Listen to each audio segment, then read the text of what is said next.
आज हम जानेंगे सरसों का तेल अंडे पे क्यों लगाया है। थैली का एक बहुत अच्छा सा यूज जिसे देखकर आप भी कहोगे काश ये टिप हमें पहले पता होते। Hello good morning viewers, welcome to back my YouTube channel. हम महिलाएं अक्सर ये सोचती हैं कि हम तो घर में ही रहती हैं, तो हम पैसों की कैसे बचत करें, हम कैसे पर्यावरण को सुरक्षित रखें। हम हमारी आदतों को अगर सुधारते हैं तो यकीन मानिए घर बैठे पैसों की भी बचत होगी और घर बैठे आप पर्यावरण को भी बचा सकते हैं। कैसे, चलिए देखते हैं यह वीडियो। पहला यूजफुल टिप मेरा आटे से जुड़ा हुआ है। आज हमारे घर कुछ गेस्ट आने वाले थे, पर लास्ट टाइम उनका कहना हुआ कि हम नहीं आ रहे हैं, तो देखिए खाना बनाने के लिए मैं आटा लगा चुकी थी। अब ये आटा अगले टाइम के लिए मैंने बचा के रखा है। अब अगर मैं इसे फ्रिज में रखती हूँ तो ये देखिए प्लेट रखने के बाद भी ये ठीक से कवर नहीं होगा, अगर हो भी जाता है फिर भी ये काला हो जाएगा। तो इसे कवर करने के लिए आप पॉलिथीन का इस्तेमाल करें। जो मार्केट से हम सब्जी वगैरह लाते हैं उस पॉलिथीन का प्लीज कभी भी आटे पर इस्तेमाल ना करें, उनकी क्वालिटी अच्छी नहीं होती है, तो उसको तो बिल्कुल भी इस्तेमाल ना करें। अगर आपको इस्तेमाल करना ही है तो ये जो कुकिंग ऑयल वाले प्लास्टिक बैग होते हैं इनका इस्तेमाल करें। इसमें पहले से ऑयल होता है, अभी मैंने आपको हाथ पे लगा के बताया, तो आपको एक्स्ट्रा ऑयल लगाने की जरूरत नहीं पड़ेगी। बस इसको आपने कट करना है और कवर कर देना है। अगर कम आटा है तो आप इस बैग के अंदर ही डाल दीजिएगा। अगर ज्यादा है, जैसे कि मैंने अभी आपको दिखाया, तो इस तरीके से ये जो तेल वाली पॉलिथीन होती है इससे आप बहुत अच्छे से कवर कर दीजिएगा। ऑयल एक्स्ट्रा आपको लगाने की जरूरत नहीं पड़ेगी और जो आपका आटा है वो नरम बना रहेगा। देखते हैं ऐसा ही कमाल का यूजफुल टिप। अभी ना बहुत कड़ाके की ठंड हो रही है, दिसंबर माह चल रहा है। अगर आप अंडे खाते हैं तो ये टिप आपको बहुत ध्यान से देखनी चाहिए। आपने लेना है सरसों का तेल, आप कोई सा भी कुकिंग ऑयल ले सकते हैं, पर आपने ना थोड़ा सा तेल लेना है। 4 ड्रॉप लिया है तो थोड़ा सा ही लगेगा, एक अंडे पर 1 ड्रॉप। आपने बहुत अच्छे से इस अंडे को अच्छे से इस तेल से जैसे मैं आपको दिखा रही हूं लगा लीजिएगा। अब ये काम ना आपने अंडा बॉईल करने से पहले करना है। देखिए सर्दियों के मौसम में ज्यादातर घरों में अंडे खाए जाते हैं। 1 बूंद ऑयल आपने इस अंडे के ऊपर लगाना है, उसके बाद में आपने इन्हें कुकर में पकाना है। अब आप सोच रहे होंगे कुकर में क्यों पका रहे हैं हम। देखिए नॉर्मल अंडा आप पकाइए, कम से कम वो 10 मिनट का टाइम लेता है। मीडियम फ्लेम पे हमें उसे पकाना होता है। हाई फ्लेम पे पकाएंगे तो वो फट जाएगा, टूट जाएगा और बिखर भी जाता है। पर अगर आप कुकर में पकाते हो, जो टाइम है वो आपका आधे से भी कम हो जाएगा। 2 मिनट के अंदर इसमें आराम से 1 सीटी आ जाती है। तो आप कुकर का इस्तेमाल करें, क्योंकि कुकर से गैस की बचत होती है। बॉईल करते वक्त हमेशा आधा चम्मच इतना नमक डालें अगर आप यहाँ पर आलू या अंडा बॉईल करते हैं, क्योंकि जो ये कुकर होते हैं ना अंदर की तरफ से काले हो जाते हैं। काले ना हो इसके लिए आप नमक जरूर डालें। मिर्ची को काटना बहुत सारे लोगों के लिए सिर दर्द हो जाता है। इसमें इतनी तीखी जलन होती है जिसकी वजह से काफी सारे लोग मिर्ची को काटना नहीं चाहते हैं। अगर मजबूरी में मिर्ची काटनी पड़ रही है, आपको एलर्जी होती है, बहुत ज्यादा तकलीफ होती है, दर्द होता है या आपके हाथ में रेशेस वगैरह आ जाते हैं, तब इमरजेंसी में मिर्ची को कैसे कट करें। देखिए मिर्ची काटने का अपना अपना अलग तरीका होता है हर किसी का। कोई थंब का इस्तेमाल करता है, कोई फिंगर का करता है।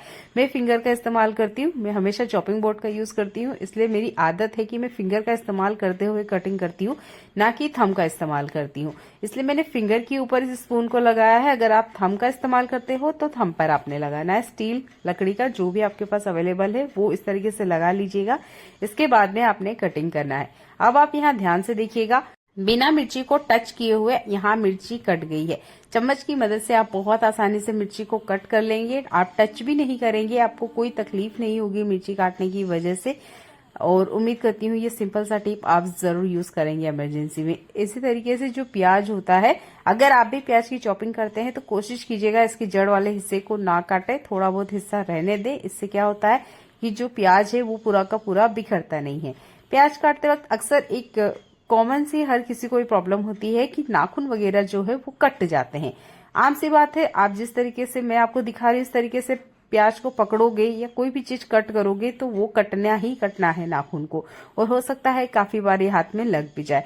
आपने उल्टा या अंदर की तरफ हल्के से पहले नाखून को दबाना है। ये देखिए जैसे मैं आपको दिखा रही हूँ, फिंगर एकदम से आपने चाकू के पास नहीं कर देना है, या आपके जो नाखून है वो नहीं कर देना है, नहीं तो क्या होगा आपके नाखून भी कटेंगे और हो सकता है हाथ की जो चमड़ी है वो भी कट जाए।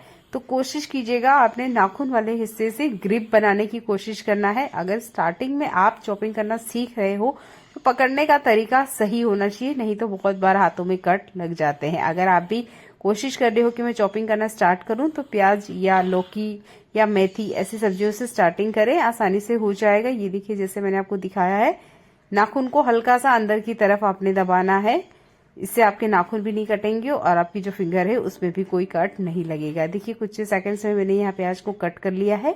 जड़ वाला हिस्सा मैंने बचाने के लिए कहा था, लास्ट में आप इस तरीके से अलग कर दीजिएगा, इससे आपका प्याज ना एक साथ बिखरेगा नहीं।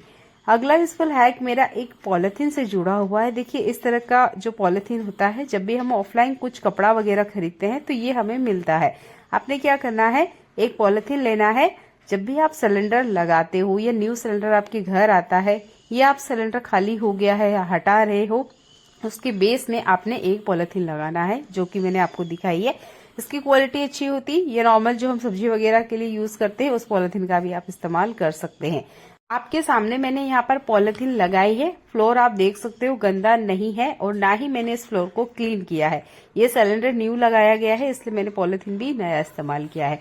अब इससे 1 मिनट पहले की वीडियो देखिए, यहाँ मैंने एक पुराना जो सिलेंडर है उसके नीचे से पॉलिथीन हटाई है। आप पॉलिथीन की हालत देख लीजिए, अगर ये पॉलिथीन ना लगी होती तो जो व्हाइट टाइल्स अभी आपने नीचे की तरफ देखी, ये सारे दाग उस टाइल्स पे होते। फिर इस दाग को हटाने के लिए हमें कड़ी मेहनत करनी होती या महंगा केमिकल खरीदना होता। पर ये जो एक बेकार सी पॉलिथीन है जिसे अक्सर हम डस्टबिन में फेंक देते हैं, आप सोच सकते हैं कि ये कितना ज्यादा सिलेंडर के दाग को लगने से बचाती है। ऐसा ही कमाल का यूजफुल हैक मेरा दूध से जुड़ा हुआ है। देखिए हर घर में दूध आता है, पैकेट में भी आता है और इस तरीके से भी आता है। आप पैकेट वाला दूध लें या इस तरह की पॉलिथीन में दूध लें। इसके साथ हम एक गलती करते हैं और उसके बाद में हम सोचते हैं कि हम तो एक महिला है, घर बैठे बैठे हम क्या ही कर सकती हैं। आप अगर एक अंदाजा भी लगाए सिंपल सा, तो एक दिन में हम कितनी बार दूध लेके आते हैं? कम से कम 2 बार। 2 पॉलिथीन डेली हम डस्टबिन में डालते हैं। क्या आपको पता है 2-2 पॉलिथीन इकट्ठा करोगे तो साल भर में कितनी पॉलिथीन हो जाती होगी? हम अंदाजा भी नहीं लगा सकते, बहुत ज्यादा हो जाएगी। अगर आप इसी तरीके से दूध निकालते हो, पॉलिथीन को डायरेक्ट डस्टबिन में डाल रहे हो, ना तो ये गीला कचरा है ना ही ये सूखा कचरा है, इस कचरे का कुछ यूज नहीं होता है। पहले तो आप थोड़ा सा पानी लीजिएगा और इसके अंदर जो बचा कुचा दूध है, आप चाहें तो इसे निकालें, नहीं तो आप डायरेक्ट इसे सिंक में ले जाएं और वहां पे भी ये काम कर सकते हैं। तो मैं थोड़ा सा पानी इसमें डालते हुए जो बचा हुआ दूध है ये भी निकाल रही हूँ। ये देखिए दूध तो हमने सारा निकाल लिया। अब ये जो पॉलिथीन है इसे डस्टबिन में नहीं फेंकना है। अगर आपको फेंकना भी है तो सही तरीका जानना बहुत जरूरी है, नहीं तो हमारी ये रोज की एक छोटी सी गलती कब पहाड़ बन जाएगी हमें पता भी नहीं चलेगा। आप अगर कहीं बाहर जाते होंगे तो डंपिंग यार्ड्स के पास से आप निकल नहीं सकते, क्योंकि वहां पर कुछ इसी तरह की पॉलिथीन इकट्ठा होती रहती है और वहां की हालत बहुत बुरे होते हैं, क्योंकि ये पॉलिथीन मैंने जैसे कहा ना सूखा कचरा है ना गीला कचरा है। आप चाहें तो वायर के ऊपर या जो तार वगैरह होते हैं माई क्लॉथ क्लिप की मदद से इसे सुखा सकते हैं, नहीं तो एक इस तरीके का किचन डस्टर लीजिए और हल्के से बस वाइप कर देना है। दूध तो हमने हटा दिया था, थोड़ा सा बूंद इसके अंदर पानी है, बस वो हमें हटाना है। जैसे मैं आपको दिखा रही हूँ, ये देखिए बस इस तरीके से एक बार और इधर की तरफ 2 बार, बस इतना सा करने पर ही इसमें जितना भी पानी है वो सारा का सारा बाहर आ गया है। देखिए जो पॉलिथीन ना गीला कचरा कह पा रही थी ना ही सूखा कचरा, वो सूखा कचरा बन गई है। अब आपका जो सूखा कचरा है उस डस्टबिन में इसे डालना है, ये रीयूज हो जाएगी, क्योंकि इस तरह की पॉलिथीन का रीयूज किया जाता है। पर अगर ये गीली रहेगी तो देखिए उसका कोई इस्तेमाल नहीं होगा और ना ही ये पॉलिथीन सड़ती गलती है। प्लीज ये छोटा सा टिप है, इसे अप्लाई करें, क्योंकि हमारे घर में डेली 2 से 3 पॉलिथीन इस तरीके से निकलती है और यही हमारी एक छोटी सी गलती कचरे का पहाड़ बनाने में हम योगदान दे देते हैं। तो कोशिश कीजिएगा आपके घर से जितनी भी पॉलिथीन निकल रही है वो सूखे कचरे में ही जाए, उसके अंदर का जितना पानी है उसे इस तरीके से हटाने के बाद आप डस्टबिन में थ्रो करें। ऐसा ही कमाल का अगला यूजफुल अंडे से ही जुड़ा हुआ है। देखिए अंडे यहाँ बॉईल हो चुके हैं। अभी इतना ज्यादा जल्दी में मेरे बच्चे रहते हैं ना कि मुझे बिल्कुल इन्हें ठंडा भी नहीं करने दे रहे थे और मम्मी इन्हें जल्दी जल्दी छील के दो। अब देखिए इमरजेंसी में जल्दी का काम है तो इसे जल्दी से हम छीले कैसे। ये इतना ज्यादा गर्म था कि मैं दोनों हाथों से पकड़ नहीं पा रही थी, एक हाथ से जैसे तैसे पकड़ा और एक चम्मच का हेल्प लिया। ये देखिए बहुत जल्दी से जो इसका छिलका था वो निकल रहा था, जैसे कि आप देख पा रहे हो। ये देखिए अगर आपको ज्यादा क्वांटिटी में छिलका उतारना है तो आप ये चम्मच वाले टिप का बिल्कुल यूज कर सकते हैं। बस हल्का सा आप क्रैक कीजिए। ये देखिए इन क्रैक के बीच में जैसे ही आप चम्मच डालोगे, जैसे कि मैं आपको दिखा रही हूँ, ये देखिए छिलका अपने आप खुद से उतरता जाएगा। तो इमरजेंसी के लिए टिप आपको बहुत ज़्यादा मदद करेगी, स्पेशल इस विंटर के सीजन में। ये देखिए अंडा का जो छिलका है वो बहुत जल्दी से उतर गया है, क्योंकि हमारे जो बच्चे होते हैं ना उनमें बिल्कुल सब्र होता नहीं है, उनको हर चीज जल्दी चाहिए होती है। और इस जल्दीबाजी में क्या होता है, हम मम्मी वगैरह को हाथों में काफी ज्यादा तकलीफ होती है जब हम गर्मा गर्म किसी चीज को छीलते हैं।